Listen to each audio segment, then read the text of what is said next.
Hello વિદ્યાર્થી મિત્રો, આજે આપણે એક જોરદાર ટોપિકની ચર્ચા કરવાના છીએ. ટોપિક એટલે ફિઝિક્સના અગત્યના ટોપિકમાંનો એક ટોપિક તમે ગણી શકો છો. અગત્યની એક ગતિ ગણી શકો છો અને બહુ ઇન્ટરેસ્ટિંગ પણ છે. એની અંદરથી કાયમી કંઈક ને કંઈક પૂછાય જ છે. તો પરીક્ષાલક્ષી પણ બહુ અગત્યનો છે અને નોલેજ માટે પણ બહુ અગત્યનો ટોપિક છે. ટોપિકનું નામ છે પ્રક્ષિપ્ત ગતિ. તો પ્રક્ષિપ્ત ગતિની થિયરી, એનો કન્સેપ્ટ, ઘણી બધી વસ્તુ છે, એને લગતા દાખલાઓ, આ બધી વસ્તુ MCQ બધું જ આની અંદર કવર થાય છે અને એમાંથી કંઈક ને કંઈક તો પૂછાય જ છે. તો તૈયાર થઈ જાઓ પ્રક્ષિપ્ત ગતિ શીખવા માટે. ટુકડા પાડતા જઈશું પ્રશ્નો વાઇઝ આખી થિયરીના. તો એમાંથી પહેલો ટુકડો, પ્રક્ષિપ્ત ગતિ એટલે શું? પ્રશ્ન ક્રમ આવશે રેફરન્સમાં 32 નંબરનો ક્રમ હશે અને ટેક્સ્ટની અંદર ટોપિકની રીતે જુઓ તો 4.10. તો પહેલો પ્રશ્ન આપણે લઈએ કે પ્રક્ષિપ્ત ગતિ એટલે શું? પ્રક્ષિપ્ત પદાર્થ એટલે શું? કોઈ પણ સમયે પ્રક્ષિપ્ત ગતિ કરતો જે પદાર્થ છે એમના યામ જે છે એના સૂત્રો આપણે મેળવવાના છે. યામના મૂલ્યો દર્શાવતા સૂત્ર મેળવવાના છે. તો આ બધી વસ્તુની આપણે ચર્ચા કરવાના છીએ. એમના માટે તમારે કઈ વસ્તુની જરૂરિયાત રહેશે, મતલબ કે આગળનું શીખ્યા હો એમાંથી શું તમને આવડવું જોઈએ? તો અચળ પ્રવેગી ગતિના સમીકરણ, અચળ વેગી ગતિના સમીકરણ, આ બધી વસ્તુ તમને ક્લિયર હોવી જોઈએ. તો જુઓ, સૂત્ર એને લગતા જે છે એ હું અહીંયા લખીને રાખું. તો એક સૂત્ર V બરાબર V0 પ્લસ AT, વેગનું સૂત્ર. એમના પરથી એક શખ્સ અથવા x ઘટકની વાત કરીએ તો આપણે આ રીતે લખતા હતા. આ સદિશ સ્વરૂપે સમજી લો. એનો y ઘટક જોઈતો હોય તો આ સૂત્ર Vy બરાબર V0y AY t. બોલો, યાદ હોય તો આ સમીકરણ પરથી મેં બનાવી દીધા. પછી બીજા સમીકરણની અંદર r બરાબર અથવા x બરાબર V0t plus 1/2 AT square, V0t plus 1/2 AT square. આમના પરથી x યામવાળું સૂત્ર બનાવી દઈએ. r માઇનસ r0 એક્ઝેક્ટલી કરવું હોય તો r માઇનસ r0 અથવા r બરાબર r0, ઘણા આ રીતે લખતા હોય છે. તો અહીંયા આપણે xની ભાષામાં વાત કરીએ તો x માઇનસ x0 બરાબર V0xt પ્લસ 1/2 xt સ્ક્વેર અને y minus y0 is equal to V0yt plus 1/2 AY t square. તો આ થઈ ગયા બધા સમીકરણ. મુખ્ય બે સમીકરણ તમને આવડતા હોય તો એમના પરથી બીજા 4 સમીકરણ તમે બનાવી શકો. અને અચળ વેગી ગતિ હોય, આ પ્રવેગી છે, અચળ પ્રવેગી, નિયમિત પ્રવેગી ગતિ. અચળ વેગી ગતિ હોય તો શું હોય? વેગ બરાબર અંતર ભાગ્યા સમય અથવા અંતર બરાબર વેગ ગુણાકારમાં સમય. બસ તો આટલું જ સૂત્ર હોય અચળ વેગી ગતિ માટે. તો બસ મિત્રો, આ બધા સમીકરણનો આપણે ઉપયોગ કરવાના છીએ. થોડીક સદિશની સમજણ પણ હોવી જોઈએ, સદિશના ઘટકોની સમજણ એટલી તો હશે જ. તો આપણે એ બધું લખતા નથી. તો આટલે સુધીની મુખ્ય વાતથી આપણું કામ મોસ્ટલી બધું થઈ જશે. તો ચલો તૈયાર થઈ જાઓ. પ્રક્ષિપ્ત ગતિ કોને કહેવાય? તો એમની વ્યાખ્યા માટે પહેલાં તૈયાર થઈ જાઓ. વ્યાખ્યા હું બોલું છું. જ્યારે કોઈ પણ પદાર્થને ગુરુત્વાકર્ષી ક્ષેત્રની અસરમાં, ગુરુત્વાકર્ષણની અસરમાં સમક્ષિતિજ સાથે એટલે કે આપણી પૃથ્વીની સપાટી સાથે કંઈક ખૂણો બને તે રીતે ફેંકવામાં આવે ત્યારે તે જે ગતિ કરે તેને પ્રક્ષિપ્ત ગતિ કહેવામાં આવે છે. તો જુઓ, ટૂંકમાં કહી, હજુ થોડું વધારે પછી કહું છું. પહેલાં એક્ઝામ્પલથી જ વાત કરી દઈએ. આપણે જમીન પર એક ફૂટબોલ પડેલો છે અને એને કિક મારીએ છીએ અને હવામાં ઉછાળીએ છીએ. અથવા તો ગોળા ફેંકની અંદર ગોળો જે છે આપણે ફેંકીએ છીએ. દડો જે છે એને થ્રો કરીએ છીએ ઉપર તરફ, ત્રાંસો. તો આ બધી વખતે જે ગતિ થતી હોય છે એ દ્વિપરિમાણમાં ગતિ થશે અને એક ખાસ પ્રકારની ગતિ છે, જોરદાર ગતિ છે. એ ગતિને જ આપણે કહીએ છીએ પ્રક્ષિપ્ત ગતિ. એ વખતે મિત્રો હવાનો અવરોધ અવગણી નાખીએ છીએ. હવાના કારણે શું થાય? આમ તેમ ફંગોળાઈ જાય દડો. ઘણી વખત ક્રિકેટની અંદર તમે જોયું હોય કે પેલો કેચ કરવા જાય તો આ બાજુ કેચ કરવા જાય ને દડો સાઈડમાં જતો રહે. બરાબર? ફૂટબોલની અંદર પણ તમે દડાને સ્પિન થતાં ટર્ન થતાં આમથી આમ જતો જોયો હશે. તો એ બધી પરિસ્થિતિને આપણે અવગણીએ છીએ, એટલે કે એક સમતલમાં જ વિચાર કરીએ છીએ, નહીંતર પાછું ત્રિપરિમાણમાં થઈ જાય. તો દ્વિપરિમાણમાં થતી આ પ્રકારની જે ગતિ છે એને પ્રક્ષિપ્ત ગતિ કહેવામાં આવે છે. તો જોઈએ વન બાય વન એક એક વસ્તુની સમજણ વધારતા જઈએ. જો હું એક આકૃતિથી જ આગળ વધું છું અને પછી ધીમે ધીમે એમના મુદ્દા, હજી વ્યાખ્યા બી ક્લિયર નથી થઈ હો, ધીમે ધીમે એક પછી એક સ્ટેપ વધારતા જઈશું. તો માની લો કે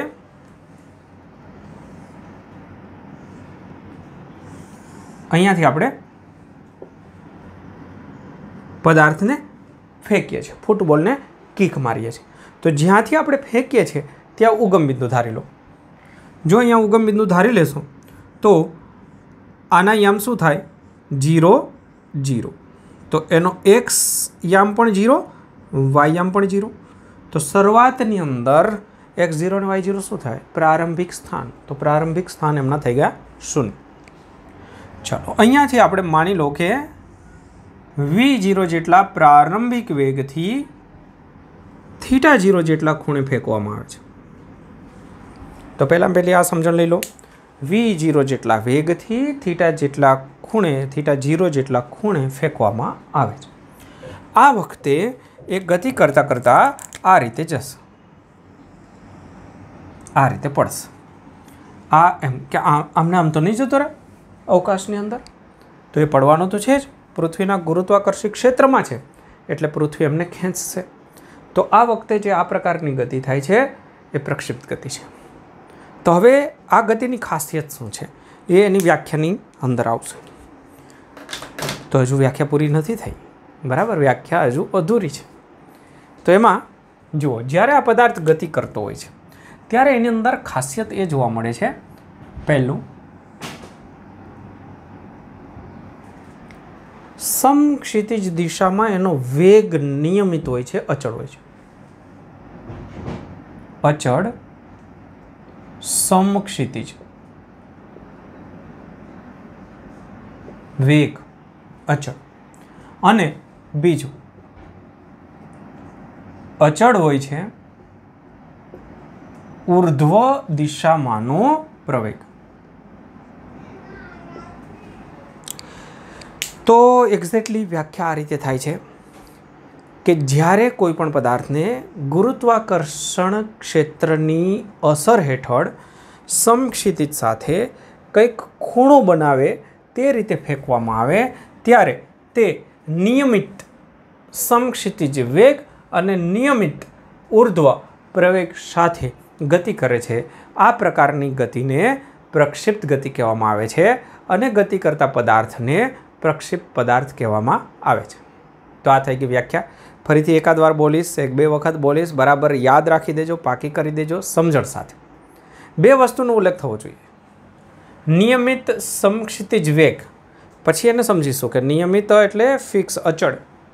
સમક્ષિતિજ દિશામાં એનો વેગ અચળ હોય છે અને ઉર્ધ્વ દિશાની અંદર એનો પ્રવેગ અચળ હોય છે. તો બે પ્રકારની ગતિ થાય છે.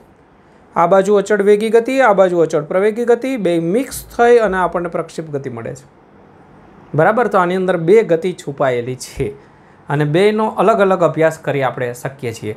તો આ એક ખાસિયત છે, બે ગતિ મિક્સ થઈને બની છે પ્રક્ષિપ્ત ગતિ. તો વ્યાખ્યા, જ્યારે કોઈ પણ પદાર્થને ગુરુત્વાકર્ષી ક્ષેત્રની અસર હેઠળ સમક્ષિતિજ સાથે કંઈક ખૂણો બને તે રીતે ફેંકવામાં આવે ત્યારે તે નિયમિત સમક્ષિતિજ વેગ અને નિયમિત ઉર્ધ્વ પ્રવેગ સાથે ગતિ કરે છે. દ્વિપરિમાણમાં આવી ગતિને પ્રક્ષિપ્ત ગતિ કહેવામાં આવે છે. ફરીથી એક વખત, જ્યારે કોઈ પણ પદાર્થને ગુરુત્વાકર્ષી ક્ષેત્રની અસર હેઠળ સમક્ષિતિજ સાથે કંઈક ખૂણો બનાવે તે રીતે ફેંકવામાં આવે ત્યારે શું? ત્યારે તે નિયમિત સમક્ષિતિજ વેગ અને નિયમિત ઉર્ધ્વ પ્રવેગ સાથે દ્વિપરિમાણમાં ગતિ કરે છે. આવી દ્વિપરિમાણમાં થતી ગતિને પ્રક્ષિપ્ત ગતિ કહે છે અને આ પદાર્થને પ્રક્ષિપ્ત પદાર્થ કહેવામાં આવે છે. ઓકે, તો આ પણ તમારે બોલી દેવાની છે, મસ્ત રીતે તૈયાર કરી દેવાની છે. ચાલો તો હવે આગળ વધીએ છીએ. દેખો, હવે અહીંયા આપણે આના સમીકરણો મેળવવાના છે. બહુ સહેલા છે. જો ગોખશો તો બહુ અઘરું થશે, સમજશો તો કંઈ છે જ નહીં, બરાબર? જો હવે આપણે x0 y0 મળી ગયા. આપણે આ સમીકરણનો ઉપયોગ કરવાનો છે.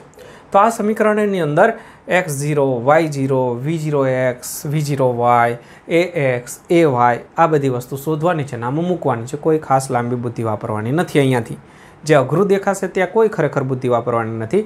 જ્યાં સહેલું દેખાય છે ત્યાં દિમાગ લગાડવાનું છે. અત્યારે જુઓ ધ્યાનથી જોઈ લેજો. v0ના બે ઘટક પાડવા છે મારે સદિશ. એના બે ઘટક પાડવા હોય તો ખૂણાની પાસે કોસ સામે સાઇન શીખી ગયા છે. તો હવે હું આ v0નો એક ઘટક પાડીશ આ બાજુ. તો આ v0નો ઘટક એટલે v0 cos θ0 કહેવાય, ખૂણાની પાસે છે એટલે. અને v0નો x દિશામાંનો ઘટક છે એટલે આપણે આને નામ આપીએ v0નો x ઘટક. જે રીતે સિમ્પલ અહીંયા લખતા હોય a cos θ અને અહીંયા લખીએ a sin θ, પણ આ એનો x ઘટક કહેવાય, આ એનો y ઘટક કહેવાય.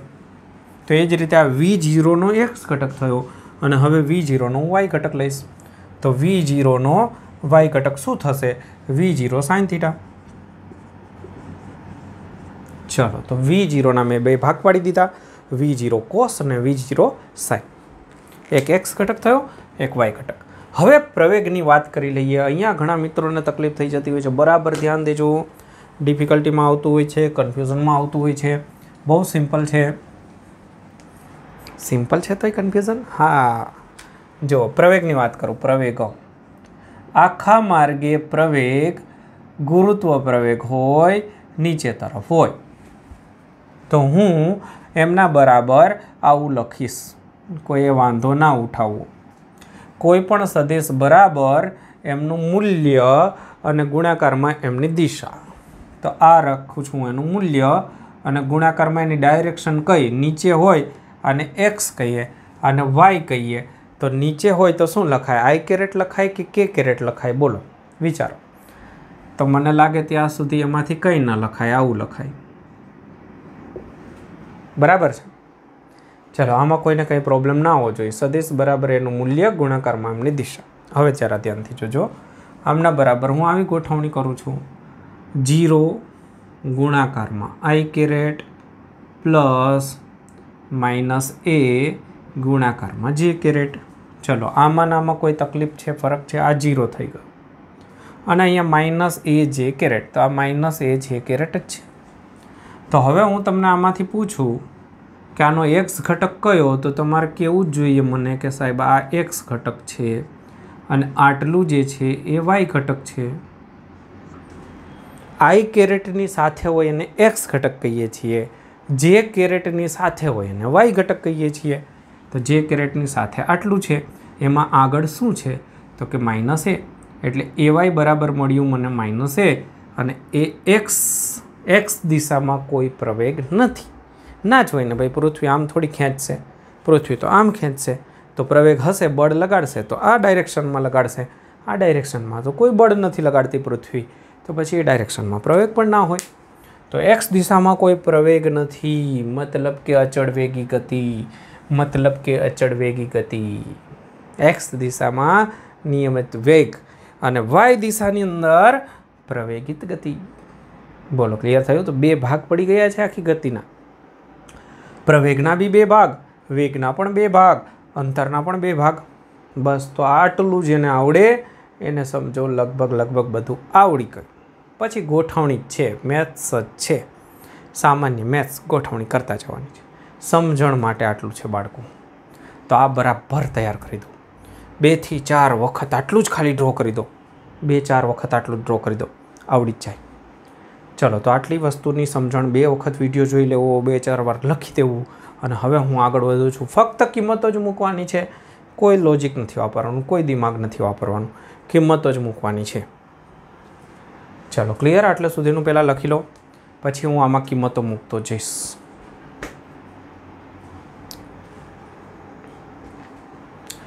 તો ચલો બાળકો, તૈયાર થઈ જાઓ. વેગના 2 સૂત્રમાં કિંમત મૂકવાની છે, અંતરના 2 સૂત્રમાં કિંમત મૂકવાની છે. બસ, ધેટ્સ ઇનફ.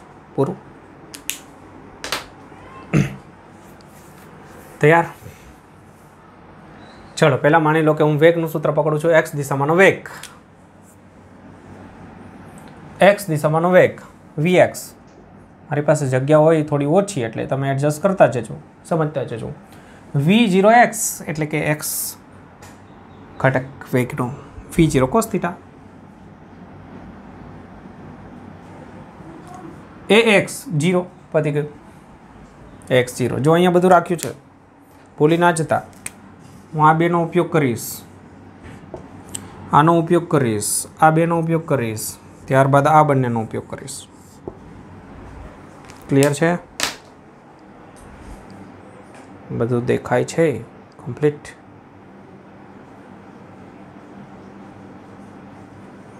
ચલો, 6 વસ્તુ છે તમારી સામે, એ બસ એ બધું એ મૂક્યા કરવાનું છે. તો એક તો મળી ગયું સમીકરણ. ચલો બીજું સમીકરણ, y દિશામાંનો વેગ. y દિશામાંનો વેગ જોઈતો એટલે v0 y ઘટક લઈ લેવાનો. y ઘટક થશે v0 sin θ 0. પછી હું ay ની જગ્યાએ લખીશ માઇનસ a અને t. ay ની જગ્યાએ માઇનસ a ગુણાકારમાં t. બસ બીજું સમીકરણ પૂરું થઈ ગયું. પ્રક્ષેપ ગતિના વેગના સમીકરણ પૂરા. હવે અંતરના સમીકરણ. ચલો આમાં કિંમત મૂકીશું x. x0 ની જગ્યાએ 0, અહીંયાથી ચેક કરતા જજો. x0 0 y0 0. પછી v0x, તો v0x એટલે હું લખીશ v0 cos θ 0. આ સમીકરણ ચાલે છે ગુણાકારમાં t. પછી પ્લસ 1/2 એ x ની જગ્યાએ 0 એટલે આ તો ગયું, પતી ગયું, પૂરું થઈ ગયું. x ઘટકમાં પ્રવેગ નથી. તો આ સમીકરણ થઈ ગયું. અંતર બરાબર વેગ ગુણાકારમાં સમય. x દિશામાંનો વેગ આટલો જ હતો, આખા માર્ગે વેગ અચળ. ચાલો y નું સમીકરણ, તો એમાં પ્રવેગ આવશે. આ સમીકરણમાં y0 0, v0 y ની જગ્યાએ હું લખું v0 sin θ 0 ગુણાકારમાં t. પછી પ્લસ 1/2 ay ની જગ્યાએ હું લખીશ માઇનસ, અહીંયા આગળ લખું છું a, ay ની જગ્યાએ લખ્યું માઇનસ a ગુણાકારમાં t². બસ પૂરા થઈ ગયા. 4 સમીકરણ મળી ગયા. આ થઈ ગયા પ્રક્ષેપ ગતિના વેગના અને અંતરના સમીકરણ બે ભાગની અંદર. x દિશામાંનો વેગ, y દિશામાંનો વેગ. x દિશામાં વેગ અચળ, સમય છે જ નહીં. y દિશામાં વેગ જે છે એ અચળ નથી, બદલાતો રહે છે, પ્રવેગિત ગતિ છે. x દિશામાં કાપેલું અંતર જોઈતું હોય તો આ સમીકરણ, y દિશામાં ક્યાં પહોંચ્યો છે એ જોઈતું હોય તો આ સમીકરણ. પૂરું. તો આ ભાગ થઈ ગયો પહેલો. બોલો ખબર પડે કે નહીં? તો જો અહીંયાથી કેટલી ઝડપ થઈ, એના માટે તૈયારી કેટલી કરી હતી. શસ્ત્ર સરંજામ બધું વ્યવસ્થિત તૈયારી કરો તો પાછળ કંઈ બચતું નથી. પણ આ તૈયારી ના હોય એટલે પછી આ ગોખી નાખો એવું થાય, બધું ખબર જ ના પડે કેમ ના આવ્યા. તો પહેલાં બે જ સમીકરણથી સ્ટાર્ટ થાય. આ 2 સમીકરણથી બીજા 4 બની જાય. અને અહીંયા મેં 3 વસ્તુ જે સમજાવી એ આ સમીકરણ તો બાય પ્રોડક્ટ થઈ જાય, એમને મજા આવી જાય. બોલો ક્લિયર? તો આટલું લખી લો. પછી હું નીકાળી દઈશ. આ સમીકરણ હું ખાલી અહીંયા રાખીશ, બાકીનું બધું નીકાળી દઈશ. ઓકે.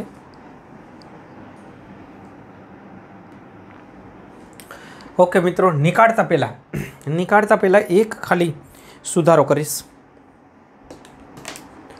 પ્રવેગની અંદર આપણે ગુરુત્વ પ્રવેગની ખાલી સંજ્ઞા આપી દઈશું, કેમ કે અત્યારે ગુરુત્વ પ્રવેગ જ છે. એટલે હું અહીંયા પ્રવેગની જગ્યાએ ગુરુત્વ પ્રવેગની સંજ્ઞા આપીશ, એટલે કે એની જગ્યાએ ખાલી જી સંજ્ઞા કરી નાખીશ. બરાબર છે? બધે જ જ્યાં એ છે ત્યાં આગળ હું જી સંજ્ઞા કરી દઈશ. બાકી કોઈ ચેન્જીસ કરતો નથી. પ્રવેગમાં ગુરુત્વ પ્રવેગ છે એટલે મેં સંજ્ઞા આપી દીધી જી. લોજિકમાં કોઈ ચેન્જીસ નથી, ફક્ત ખાલી એની જગ્યાએ જી કરી દીધી.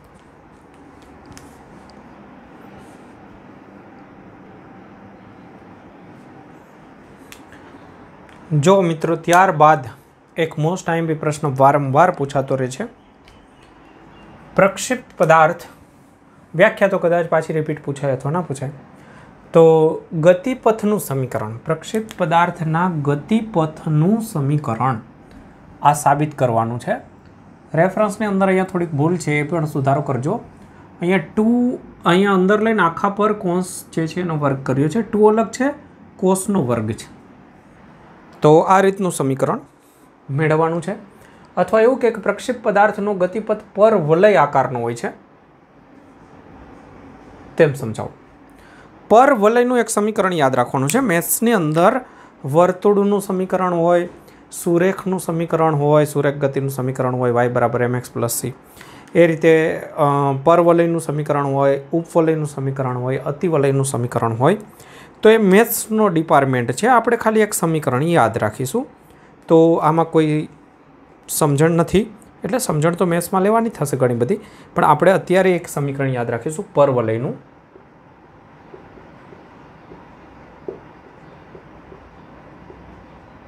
આ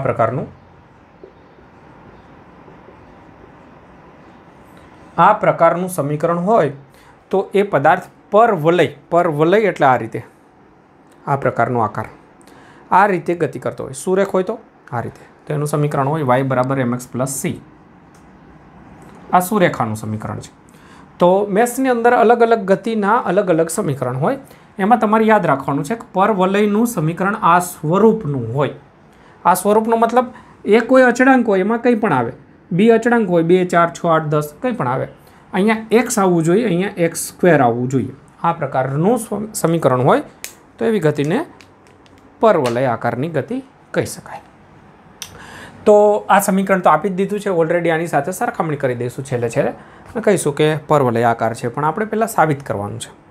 સાબિત કરવા માટે તમારે શું કરવાનું છે કે પ્રક્ષિપ્ત પદાર્થની ગતિના સમીકરણ નીચે પ્રમાણે છે એમ કરીને આ લખવાના છે. પહેલાં સમીકરણ x દિશામાંની ગતિનું સમીકરણ આ છે, y દિશામાંની ગતિનું સમીકરણ આ છે. તો એ યાદ રાખવા પડશે. તો એ સમીકરણ તમે લખી અને પછી એક જ સ્ટેપ કરવાનું છે. એમાં કંઈ લાંબુ છે જ નહીં. શું કરવાનું છે અને પહેલાં એક સમજાવી દઉં કે ગતિપથનું સમીકરણ એટલે શું. હા, પહેલાં બધા મિત્રોને આટલું ક્લિયર હોવું જોઈએ કે કોઈ પણ પદાર્થની ગતિનું સમીકરણ એટલે શું. ગતિનું સમીકરણ એટલે પદાર્થ ગતિ કરતો હોય ત્યારે એનો એક્સયામ કેટલો હશે અને વાયયામ કેટલો હશે એ દર્શાવતું સમીકરણ. ગતિની માહિતી આપતું સમીકરણ. ગતિમાં શું હોય તો કે પદાર્થ જે છે એ એક્સ દિશામાં કેટલે પહોંચ્યો, વાય દિશામાં કેટલે સુધી પહોંચ્યો હશે, બસ એ દર્શાવતું સમીકરણ. તો વાય અને એક્સને જોડતું સમીકરણ આવું પણ તમે કહી શકો.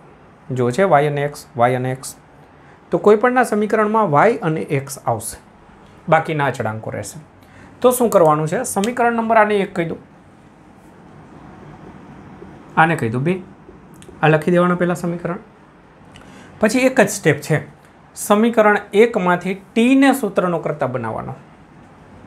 સમીકરણ 1માંથી ટીને સૂત્રનો કરતા બનાવો તો ટી બરાબર શું થાય, x/v0 cos θ 0. x/v0 cos θ 0. આ કિંમત સમીકરણ 2માં મૂકી દેવાની.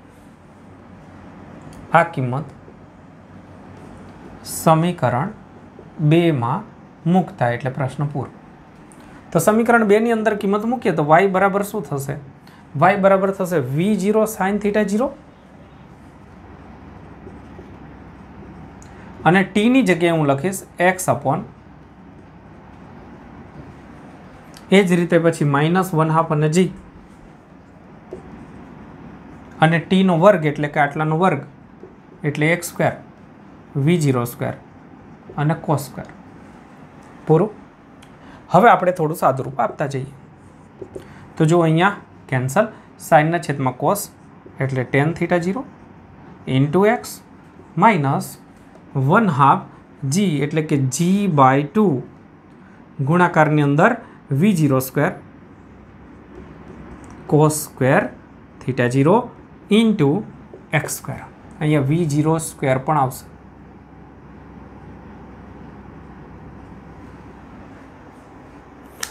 રેફરન્સમાં આપ્યું છે કે નહીં ચેક કરી લઉં છું. v0 પણ બોલાઈ ગયું છે. ઓકે, તો v0 પણ આવશે, v0². તો આ રીતનું સમીકરણ થશે. બસ તો પૂરું થઈ ગયું બાળકો. આ સમીકરણ બની ગયું.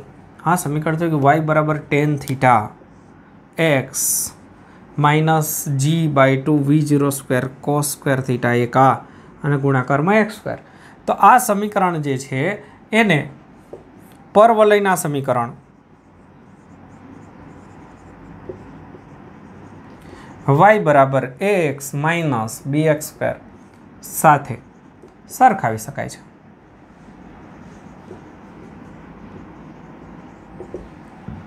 કઈ રીતે સરખાવે? ઘણા એમ થાય કે સાહેબ આમાં સરખામણી કઈ રીતે થાય? ડાબી બાજુ વાય, જમણી બાજુ એક્સ, એક્સની સાથે એ એટલે કોઈ કિંમત, તો અહીંયા આની પણ કોઈ કિંમત, પછી માઇનસ, પછી એક્સ સ્ક્વેર સાથે આ રાઉન્ડમાં તમે કંઈ પણ કિંમત મૂકો તો આંકડો જ મળે, 2 4 5 10 કંઈક કિંમત મળશે, તો બીની પણ કંઈક કિંમત મળશે. બસ, તો એ સરખામણી કરી શકાય છે. બીની જગ્યાએ આટલું, એની જગ્યાએ તો સરખામણી કરી શકાય છે. માટે પ્રક્ષેપ પદાર્થનો ગતિપથ પરવલય આકારનો હોય છે. બસ, પૂરું થઈ ગયું. તો આ સમીકરણ એક યાદ રાખી દેવાનું છે, અમુક દાખલાઓની અંદર કામ લાગતું હોય છે. તો આ એક પ્રશ્ન પૂરો થઈ ગયો. તો 2 સમીકરણનો જ ઉપયોગ કરવાનો છે એટલે પ્રશ્ન તમારો પૂરો.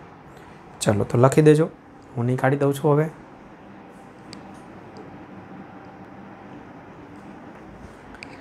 જો બાળકો, આગળનો જે દાખલો હતો એની અંદર પ્રશ્ન હતો જે આપણે આ સમીકરણ મેળવ્યું, એમાં એક વધારામાં એક આકૃતિ દોરી દેજો. આકૃતિની અંદર આપણે વેગની ચર્ચા કરેલી છે. તો જો પહેલાં ફેંકીએ ત્યારે આપણે જોઈ ગયા v0xi caret, v0yj caret, v0 જેટલો એનો વેગ હોય.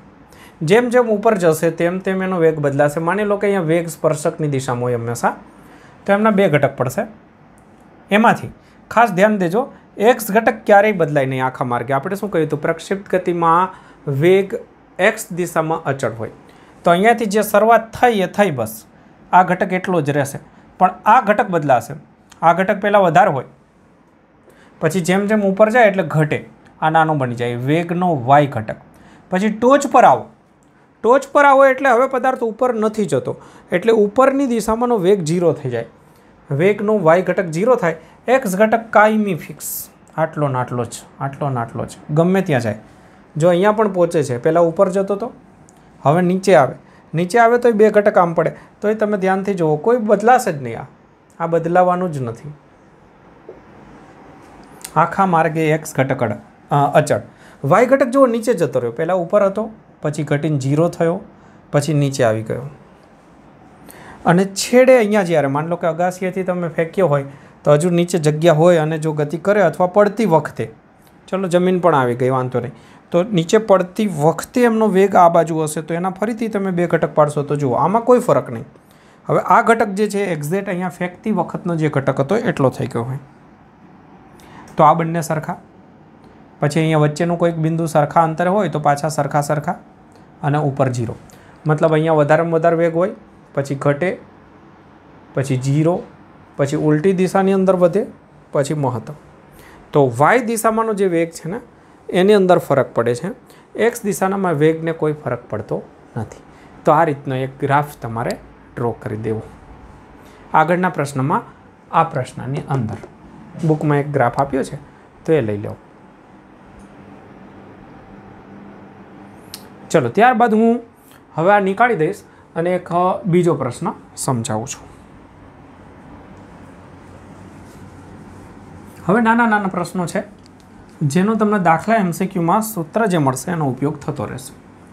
તો એકદમ નાના એક સ્ટેપ યાદ રાખવાનો હોય છે આવા બધા પ્રશ્નોની અંદર. 2 થી 3 પ્રશ્નો ભેગા કરીને પૂછી જાય. મહત્તમ ઊંચાઈ પ્રાપ્ત કરવા માટે લાગતો સમય શોધો.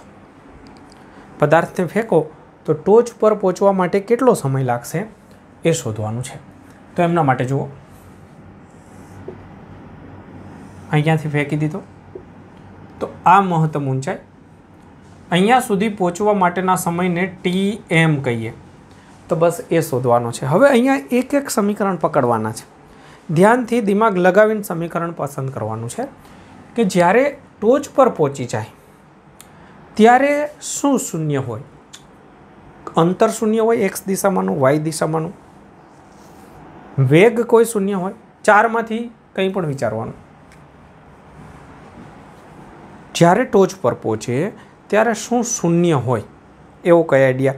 તો ટોચ પર પહોંચે ત્યારે વેગ શૂન્ય થાય, અટકે પદાર્થ એકવાર. પણ કઈ દિશામાંનો વેગ? વાય દિશામાંનો વેગ. વાય દિશામાંનો જે વેગ છે ને એ ટોચ પર 0 થઈ જાય. હમણાં જ શીખવાડ્યું હતું ગ્રાફની અંદર. એક્સ દિશામાંનો વેગ તો આખા માર્ગે અચળ રહે, તો વાય દિશામાંનો વેગ 0. તો આ મેળવવા માટે આપણે શું કરીશું કે વાયના સૂત્રમાં આને હું નામ આપી દઉં 1, 2, 3 અને 4. તમારે એ સૂત્ર લખવાનું. તો હું કહીશ કે 2 નંબરના સૂત્રની અંદર વાય દિશામાંનો વેગ 0 લઈ લો અને એ વખતે જે સમય લાગે એને તમે TM નામ આપી દો. બસ પૂરું. એક જ હિન્ટ હોય, વાય દિશામાંનો વેગ 0 કરી દો. ઓકે. ઘણી વખત પ્રક્ષેપ ગતિમાં પ્રશ્ન પૂછાય છે, ઘણા મિત્રો ભૂલ કરી જાય છે કે ટોચ પર વેગ કેટલો હોય, એટલે બધાના દિમાગમાં એટલું જ હોય કે પદાર્થને આમ ઉર્ધ્વ દિશામાં ફેંકીએ ત્યારે ટોચ પર વેગ 0 હોય. તો જો ઉર્ધ્વ દિશામાં ફેંકો તો ટોચ પર વેગ 0, સાચી વાત છે. પણ જ્યારે તમે પ્રક્ષેપિત કરો ત્યારે ટોચ પર વાય દિશામાંનો વેગ 0 હોય, પણ એક્સ દિશામાંનો તો વેગ હોય. એટલે તમારે લખવું પડે કે ટોચ પરનો વેગ હોય v0x, એટલે કે v0 cos θ0. ચાલો તો હવે આમાં કિંમત મૂકી દઈશું. y0ની જગ્યાએ vyની જગ્યાએ 0 બરાબર v0 sin θ0 માઇનસ g, અને એ વખતે સમયને આપીએ tm. આને હું આ બાજુ લાવી દઉં છું.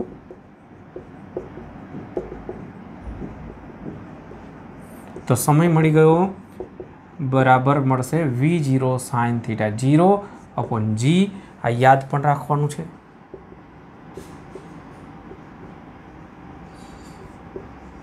મહત્તમ ઊંચાઈએ પહોંચવા માટે લાગતો સમય. ચલો બીજો પ્રશ્ન આપણે લઈશું. એક ઉડ્ડયનનો કુલ સમય, એવું કંઈક નામ આપ્યું હશે. બીજો પ્રશ્ન, ઉડ્ડયનનો કુલ સમય, ટોટલ ટાઈમ, ફાઇનલ ટાઈમ, અહીંયાથી અહીંયા સુધી. એક તો મૌખિક કહી દઉં કે જુઓ, અહીંયાથી અહીંયા સુધી પહોંચવાનો સમય હોય ને એટલો જ અહીંયાથી અહીંયા સુધી પહોંચવાનો સમય હોય. તો આનું બમણો કરી દો એટલે જવાબ આવી જશે. તો એક સિમ્પલ વાત કરી દઉં કે ઉડ્ડયનનો કુલ સમય બરાબર 2 × TM, યાદ રાખવા માટે. તો આન્સર તો થઈ ગયો.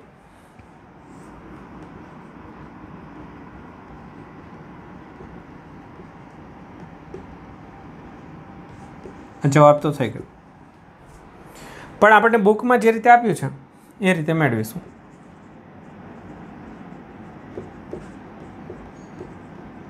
શું લોજિક વાપર્યું છે કે જ્યારે અહીંયા નીચે પડી જાય ત્યારે y0 થઈ જાય, તો બસ y0 કરી દો. આમાં vy0 કર્યું હતું ને, હવે y0 કરી દો. y એટલે હાઇટ, તો જ્યારે નીચે પડી જશે ત્યારે એની હાઇટ 0 થઈ ગઈ હશે. તો આપણે આ સમીકરણમાં y ની જગ્યાએ 0 મૂકી દો, બસ એટલે જવાબ મળી જશે. તો ચલો y બરાબર 0 તથા t ને નામ આપી દો tf, ફાઇનલ ટાઈમ.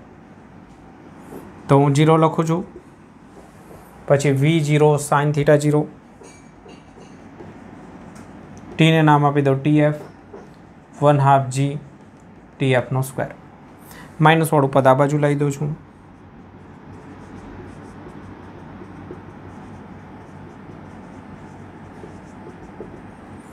tf ની અંદર કેન્સલ. તો હવે 2 ને અહીંયા લઈ જાઉં છું અને g ને ભાગાકારમાં લાવું છું. તો tf બરાબર થઈ જશે 2v0 sin θ0 upon g. Direct જ આપણે મેળવ્યું તો એ મળી ગયું. તો એક એક સ્ટેપ યાદ રાખવાના. કયા સ્ટેપ યાદ રાખવાના તમારે? આટલું જ. પાકું કરવા માટે તમારે આટલું જ યાદ રાખવું. આ હિન્ટ છે, આ હિન્ટ છે, લખીને રાખવાની. આ મેળવવા માટે આ સૂત્રમાં આવું કરવું, બસ પૂરું. આ હિન્ટ તમારે લખીને રાખવાની પાકું કરવા માટે. ચલો તો હવે હું નીકાળી દઉં છું, તમે આટલું લખી લેજો. પછી બીજો પ્રશ્ન.